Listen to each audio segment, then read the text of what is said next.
Good morning mga kabutil! Nandito ako sa aking sitawan sa una aking taniman mga kabutil. Pakita ko sa inyo ang aking mga sitaw. Yan o. Ang dami-daming bunga mga kabutil. Ito yung aking unang tinanim dito. Ayan.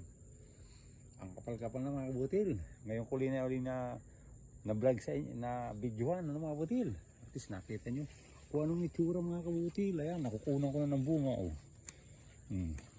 Sa mahal po ng gulay ngayon mga kabutil. Ayan. Ngayon na. May napapakinabangan na mga kabutil. Oh. Ang dami mga kabutil. Oh. Ang daming bulaklak. Ang ganda ng mga talbos mga kabutil. Oh.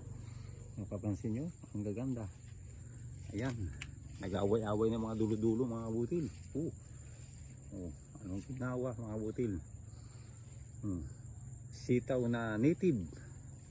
May kilang siya. Similubaw. Ang dami mga kabutil.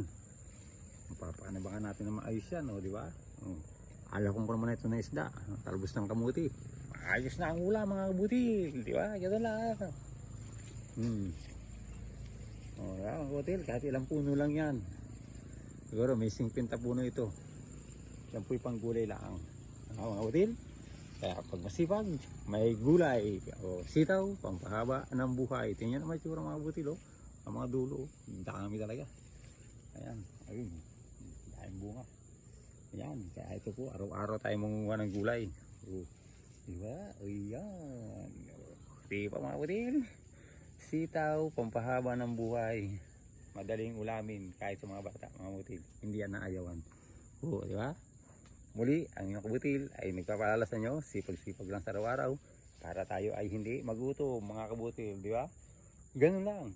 Kaya, salamat sa inyong panonood. God bless all.